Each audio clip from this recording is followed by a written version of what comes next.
Hello everyone, कैसे हैं आप सभी। चलो आज हम मैक्रो इकोनॉमिक्स में नेक्स्ट 2 टॉपिक के बारे में डिस्कस करते हैं। The first one is types of income, another one is types of goods. Let's talk about the types of income. We have 2 types of income. The first one is factor income. Factor income का मतलब क्या होता है? Factor income का मतलब होता है ऐसी इनकम जो फैक्टर्स ऑफ प्रोडक्शन से मिली है, हमें जो प्रोड्यूस हुई है फैक्टर्स ऑफ प्रोडक्शन से। और हमने फैक्टर्स ऑफ प्रोडक्शन पढ़े हुए हैं, कौन कौन से हैं? लैंड, लेबर और कैपिटल। मेनली हमने यही डिस्कस किया है लास्ट वीडियोस में। इनसे जो आपको इनकम होने वाली है वो इनकम कहलाती है आपकी फैक्टर इनकम। लैंड से मिलता है रेंट, लेबर से मिलती है सैलरी, कैपिटल से मिलता है interest. And this income are the factor income for the economy. 2 sided है, एक तरफ से लैंड, लेबर, कैपिटल दिया जाएगा, दूसरे साइड से रेंट, इंटरेस्ट और सैलरी प्रोवाइड की जाएगी। मींस ये bilateral income.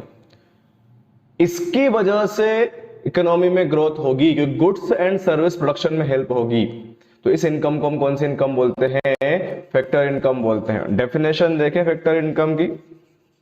So the definition is factor income refers to the income received by the factors of production by rendering factor services in the process of production. Production की process में service provide जो करते हैं factors of production, उससे जो इनको income होने वाली है उस इनकम को बोला जाता है फैक्टर इनकम। और ये 2 साइडेड होती है। एक साइड से मैंने बताया ना अभी आपको, लैंड, लेबर, कैपिटल दिया जाएगा और दूसरे साइड से रेंट, इंटरेस्ट और सैलरी प्रोवाइड की जाएगी। ये होती है फैक्टर इनकम। दूसरी इनकम कौन सी होती है सर? एक ऐसी इनकम जो वन साइड होती है, ट्रांसफर इनकम। बस ट्रांसफर कर रहे हैं, मिल कुछ नहीं रहा है डायरेक्टली उससे।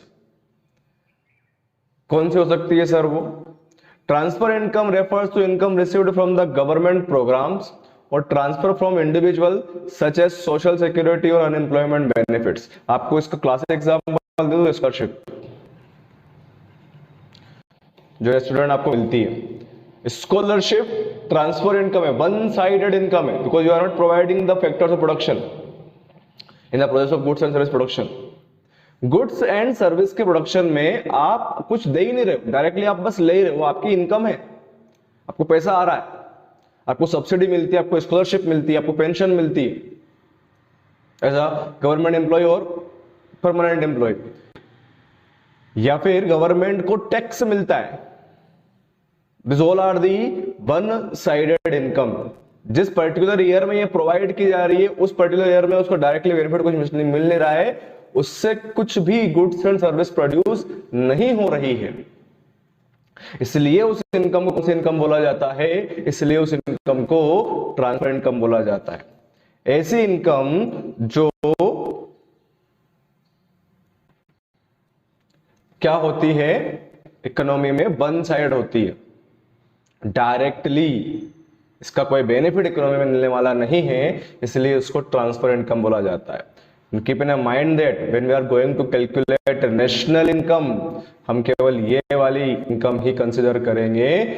दूसरी ट्रांसफर की, ट्रांसफर नेशनल इनकम का मतलब ही क्या है? ग्रोथ, डेवलपमेंट, आगे बढ़ना। और फैक्टर इनकम से करंट ईयर में कोई फर्क नहीं पड़ने वाला है। हाँ, बेनिफिट मिलेगा, आपको स्कॉलरशिप मिल रही है, डेफिनेटली आप पढ़ाई करोगे, पढ़ाई करने के बाद हमारी कंट्री के लिए डेवलपमेंट करोगे, लेकिन वो फ्यूचर में करोगे। आज कुछ नहीं कर रहे, आज तुम्हारा एक्सपेंस हो चुका है ना, सब्सिडी प्रोवाइड कर रहे हैं, तो डेफिनेटली कोई बेनिफिट नहीं मिलने वाला गवर्नमेंट को उससे। आज नहीं मिल रहा है, आज तो एक रिक्वायरमेंट है तो ही तो आप सब्सिडी ले रहे हो उसकी। तो इसलिए ऐसी इनकम जिससे गुड्स एंड सर्विसेज के प्रोडक्शन में कोई हेल्प नहीं मिलती, उसको नेशनल इनकम में इंक्लूड नहीं किया जाएगा। तो केवल फैक्टर इनकम ही नेशनल इनकम में इंक्लूड करेंगे। ट्रांसफर इनकम हम एक्सक्लूड कर देंगे, लाइक सब्सिडी, स्कॉलरशिप, बहुत सारी पेंशन और भी बहुत सारे एक्सपेंस होते हैं, इनकम्स होती है जो गवर्नमेंट प्रोवाइड करती है, गवर्नमेंट को हम देते हैं, तो वो इनकम हम कंसिडर नहीं करेंगे नेशनल इनकम कैलकुलेट करने के टाइम पर। थोड़ा टॉपिक था ये फैक्टर इनकम, ट्रांसफर इनकम के बारे में। नेक्स्ट देखें हम गुड्स के बारे में। अब सर नेशनल इनकम निकाल रहे हैं, हम इनकम की बात कर रहे हैं, तो मैं कब से बता रहा हूं आपको, गुड्स एंड सर्विस का प्रोडक्शन ही कहलाता है आपका नेशनल इनकम। तो पहले ये तो पता करें गुड्स क्या होते हैं, what do mean by the word goods, goods के टाइप्स कितने होते हैं। तो गुड्स का मतलब होता है जो फैक्टर्स ऑफ प्रोडक्शन की हेल्प से हम प्रोड्यूस करते हैं, हम बनाते हैं, चाहे वो गुड्स मतलब प्रोडक्ट हो, फिजिकल गुड्स हो, चाहे सर्विस गुड्स में दोनों आएंगे। फिजिकल गुड्स भी आएगा लाइक सोप, टूथपेस्ट, ऑयल, ये फिजिकल गुड्स होते, सर्विस भी आएगी। सो जिसकी जो फैक्टर्स ऑफ प्रोडक्शन की हेल्प से प्रोड्यूस किए जाते हैं उनको हम गुड्स बोलेंगे। And goods have two types. The first is final goods, next one is intermediate goods. What are the final goods? So the final goods are those goods which used either for consumption or for investment purpose. या तो आप उसको purchase कर रहे हो, खरीद रहे हो, किसके लिए, कंजम्पशन करने के लिए, कंज्यूम करोगे, खुद यूज करोगे उसका, या फिर वो आप आपके बिजनेस में यूज करोगे एज अ इन्वेस्टमेंट। हम दो सेक्टर लेके बात चल रहे हैं यहां पर, हाउस होल्ड और फर्म। तो हाउस होल्ड क्या करेगा, गुड्स परचेस करेगा तो कंज्यूम करेगा। फॉर एग्जांपल ये लेडी मिल्क परचेस कर रही है घर के लिए, तो क्या करेगी लेडी, कंजम्पशन करेगी। तो ये फाइनल गुड्स है इसके लिए, जो कि ये घर जाएगी, चाय बनाएगी, पिएगी, खुद कंज्यूम करेगी, घर वालों को पिलाएगी, इसका मोटिव कुछ और करना नहीं है। ठीक है। सो ये जो गुड्स परचेस कर रही है लेडी, ये क्या है बेटा, फाइनल गुड्स है, किसके लिए, कंजम्पशन पर्पस के लिए। अब अगर हम बात करें इन्वेस्टमेंट पर्पस की, तो इन्वेस्टमेंट किए जाते हैं बिजनेस में। बिजनेसमैन ने मशीनरी परचेस किया, बिजनेसमैन ने बिल्डिंग परचेस किया, बिजनेसमैन ने लैंड परचेस किया। सो ये गुड्स हैं, और ये गुड्स क्यों परचेस कर रहा है businessman, because he wants to invest in a business. वो क्या करना चाहता है, बिजनेस में इन्वेस्टमेंट करना चाहता है, इसलिए उसने क्या किया, गुड्स एंड परचेस किया, क्या, goods for the investment purpose, ये सर्विसेज ली इन्वेस्टमेंट पर्पस के लिए। तो क्या कहलाएगा आपका, फाइनल गुड्स कहलाएगा। Final goods are those goods which are purchased for the consumption purpose or for investment purpose, and they are ready for use in the sense that no value has been added in, ये ready to use है, इनमें कोई value add करने वाला है अपन, already वो goods हमारे काम के ही हैं, हम इसीलिए परचेस कर रहे हैं। हम टूथपेस्ट खरीदते हैं, कुछ और एडिशन नहीं करते, हम यूज करते हैं उसका। हम ऑयल परचेस करते हैं तो हम उसको क्लीन नहीं करते, ऑलरेडी हम कंजम्पशन करते हैं उसका। एक मशीन लेकर आए बिजनेस में, तो हम उसको मॉडिफाई नहीं करते, हम यूज करते हैं मशीन को, हमारे पर्पस के लिए तो हम खरीद के लेकर आए, तो कुछ एडिशन नहीं होगा उसमें। They have cross the production boundary, for example milk purchase by the house hold for consumption, ये एग्जांपल दे रखा है आपको यहाँ पर। एक हाउस होल्ड क्या कर रहा है, गुड्स परचेस कर रहा है, मिल्क परचेस कर रहा है for the consumption purpose, sugar, tea, soap, oil, toothpaste, everything is a final goods for the consumer, because you purchase the goods for the consumption purpose. So all that those goods which are purchased for consumption or investment purpose are called the final goods. Next दे रखा है हमें intermediate goods. Intermediate goods are those goods that are purchased for resale or reproduce in the business. एक ही accounting year में, same accounting year में, या तो आप क्या कर दोगे, उनको रीसेल कर दोगे, या फिर सेम अकाउंटिंग ईयर में आप उसको रिप्रोड्यूस कर दोगे किसी और फॉर्म में। यही मिल्क, ये जो रेस्टोरेंट है, इस रेस्टोरेंट के लिए intermediate goods, because he they purchased this goods to reproduce it into tea, into coffee, into sweets, into another form.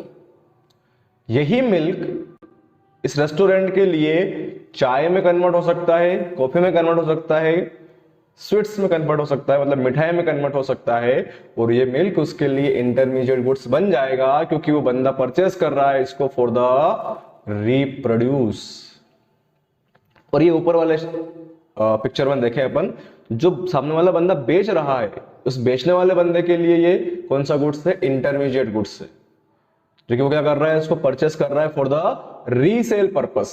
तो रीसेल करने के लिए अगर आप खरीदते हो तो आपके लिए कौन सा गुड्स बन जाएगा, वो आपके लिए इंटरमीडिएट गुड्स बन जाएगा। या फिर आप रिप्रोड्यूस करने के लिए परचेस करते हो तो आपके लिए कौन सा गुड्स बन जाएगा, इंटरमीडिएट गुड्स बन जाएगा। आया समझ में आपको? So final goods and intermediate goods दोनों में एंड यूज पर डिपेंड करता है, वेयर यू यूज इट। अगर कंजम्पशन पर्पस के लिए यूज कर रहे हो, खुद के लिए यूज कर रहे हो, it becomes the final goods. आप उसको रीसेल या रिप्रोड्यूस करने के लिए यूज कर रहे हो, it becomes the intermediate goods. It's list नहीं है कि ये वाला फाइनल है। मिल्क एग्जाम्पल है ना, मिल्क दोनों है, फाइनल भी इंटरमीडिएट भी। जो बेच रहा है उसके लिए इंटरमीडिएट है, जो खरीद रहा है उसके लिए फाइनल है, अगर वो खुद कंज्यूम करेगा तो। अगर रेस्टोरेंट खरीद रहा है उसको, तो रेस्टोरेंट वाले के लिए भी वो इंटरमीडिएट बन जाएगा। उसके लिए तो इंटरमीडिएट था ही सही, इसके लिए भी इंटरमीडिएट बन जाएगा। और जो कंज्यूम करने आएगा यहाँ पर, उसके लिए कौन सा गुड्स बनेगा? ये फाइनल गुड्स बनेगा। आई बात समझ में आपको? So these are the types of goods. अब फाइनल गुड्स को यहाँ पर फर्दर क्लासिफाइड, क्योंकि अभी हमने पढ़ा इधर फॉर कंजम्पशन और for investment. It means final goods are those two types. The first one is consumer goods, next one is capital goods. Consumer goods जो कंजम्पशन पर्पस के लिए परचेस करते हैं, हाउस होल्ड जिसको परचेस करता है, उस गुड्स को हम कौन सा गुड्स बोलेंगे? कंज्यूमर गुड्स बोलेंगे। और जो गुड्स इन्वेस्टमेंट पर्पस के लिए बिजनेस में खरीदा जाता है, उस गुड्स को हम कौन सा गुड्स बोलेंगे? कैपिटल गुड्स बोलेंगे। So consumer goods are those goods that satisfy the wants and needs of consumer directly. for example shirt, pen, bread, butter example दे रखा है आपको। जो सेटिस्फाइड करता है कंज्यूमर की जो रिक्वायर्ड है, रिक्वायरमेंट है, जो नीड्स है, उसको डायरेक्ट सेटिस्फाइड करता है। कन्वर्टर नहीं करना है, डायरेक्ट पेन लिया, चलाया, खत्म कर दिया। पेन को कन्वर्ट नहीं करना है, पेन को रिप्रोड्यूस नहीं करना है, पेन को रीसेल नहीं करना है, कुछ नहीं करना है। अपनी नीड्स को पूरा करने के लिए हम जब परचेस करेंगे तो गुड्स कहलाएगा अपने लिए कंज्यूमर गुड्स कहलाएगा। खुद के लिए हम खरीद रहे हैं, उसको बोलते हैं हम कंज्यूमर गुड्स। खुद ही कंज्यूम करेंगे, खुद ही यूज करेंगे उसको। Consumer goods are also 4 types. The first one is durable goods. Durable का मतलब होता है ऐसे गुड्स जो अपने घर में, बिजनेस में नहीं, अपने घर में, हाउस होल्ड अपने घर में उसको लॉन्ग टर्म यूज करता है। Like AC, cooler, fridge, bike, car, these are the durable goods. Long term चलने वाले हैं इस घर में, ये 4 साल 5 साल। और sofa, bed, these are the durable goods जो लॉन्ग टर्म चलते हैं, 4 साल 5 साल तक यूज करते हैं हम इनका। उन गुड्स को बोलते हैं ड्यूरेबल कंज्यूमर गुड्स। दूसरे गुड्स है हमारे पास सेमी ड्यूरेबल। ऐसे गुड्स जो लॉन्ग टर्म तो नहीं चलते, लेकिन हाँ एक बार भी नहीं होगा, हम 2-3 बार यूज करके उनको फिर अपन बंद करते हैं यूज करना उसका। Like clothes, shoes. आजकल के टाइम में मोबाइल फोन भी इसी कैटेगरी में आने लग गया है, क्योंकि मुश्किल से मुश्किल आप उसको 1 साल चलाते हो, मुश्किल से वापस से क्या कर देते हो? बेच देते हो, नया खरीद लेते हो। सो ऐसे गुड्स जो लॉन्ग टर्म नहीं चलते, 1 आध साल में आप चेंज कर देते हो, 2 या 3 बार ही यूज करते हो, उसको क्या कर देते हो? वापस से बेच कर या फिर बंद करके उसका यूज करना, नया यूज करना शुरू कर देते हो। उस गुड्स को हम कौन सा गुड्स बोलते हैं? Semi durable goods.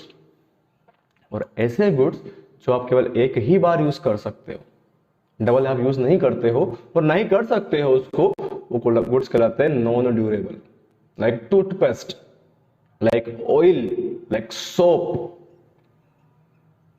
अगर इतने कॉस्मेटिक प्रोडक्ट्स हैं, सर मैंने क्रीम निकाली, हाथ में लगाई, बॉडी लोशन निकाला, हाथ में लगाया, पैर में लगाया, तो रखा तो है पैकेट में, पर जो तूने लगा लिया बेटा हाथ पैर में, क्या वापस उसको निकाल के लगा सकता है क्या? वो कौन सा गुड्स है? Non durable. Toothpaste is like, toothpaste आपने जो यूज कर लिया क्लीन, टीथ क्लीन करने के लिए, दांत साफ करने के लिए, आप उसको वापस से यूज नहीं कर सकते, है ना। The last one, services. Services always a consumer goods because we are not taking our recipient a servicer like that कि हम सर्विस ले लें फिर किसी और को देने चले जाएं। जैसे मैं बहुत बीमार हो रहा हूँ, मेरा पड़ोसी बहुत बीमार हो रहा है, तो मैंने कहा पैसा कमाने का अच्छा मौका है, मैं डॉक्टर से इंजेक्शन लगा के आ जाता हूँ, फिर मैं इसको लगा दूंगा, मैं से निकाल के सर्विस प्रोवाइड करूंगा मैं इसको। पॉसिबल ही नहीं है। मैं खुद सर्विस ले रहा हूं मेरे लिए, और सर्विसेज हमेशा खुद के लिए ही ली जाती है। You can not take a service for providing to another person. Same time पर, बाद में अलग बात, मैं पढ़ा रहा हूं, डेफिनेटली मैंने सर्विस ली है पहले, उसके बाद में पढ़ा रहा हूं आप, बट सेम टाइम पर कि आप मुझसे पढ़ के जा रहे हो और 1 घंटे बाद आप किसी और को पढ़ा रहे हो, पैसे ले रहे हो उसको, इसके लिए आपका मोटिव ये नहीं है। डॉक्टर के पास हम जाएंगे तो खुद का ट्रीटमेंट करवाने जाएंगे, ऐसा नहीं कि मैं पड़ोसी का ट्रीटमेंट करवाने के लिए खुद इंजेक्शन लगा के आ जाऊं और फिर उसको लगा दूं। ओके, सो सर्विसेज हमेशा कंज्यूमर गुड्स के लिए कंज्यूमर गुड्स ही होती है। Next one is the last topic is capital goods. Capital goods are those goods which are durable item that business use to produce goods and services like tools, machinery, building, vehicles, computer, construction equipments are types of capital goods। ये सारे goods capital goods है कि आप business में इनको use करते हो ताकि आप फर्दर या तो कंज्यूमर गुड्स बना सको या कैपिटल गुड्स बना सको। इसके लिए आप बिजनेसमैन का यूज करते हो, इसलिए कौन से गुड्स कहलाते हैं? ये कैपिटल गुड्स कहलाते हैं। अब ध्यान रखना कि all the machines are not always capital goods, क्योंकि जो मशीन्स हमारे घर में यूज हो रही है वो कंज्यूमर गुड्स होगी। स्विंग मशीन है जो सिलाई के लिए यूज की जाती है बेटा, तो सिलाई अगर घर पे हो रही है तो वो क्या कहलाएगा? आपका कंज्यूमर गुड्स कहलाएगा। और वही सिलाई अगर टेलर कर रहा है शॉप बैठकर तो वो कैपिटल गुड्स कहलाएगा। एक फ्रिज जो घर में रखा हुआ है कंज्यूमर गुड्स है, वही फ्रिज जो होटल में रखा हुआ है कैपिटल गुड्स है। ध्यान रखना है आपको कि all the machines are not capital goods, ठीक है। सो मशीनरी जो घर में यूज हो रही है वो कंज्यूमर गुड्स भी हो सकती है। छोटा सा टॉपिक था। नेक्स्ट वीडियो में हम आगे main basic concept for calculation machine income के बारे में बात करेंगे। तब तक के लिए thank you, have a good day.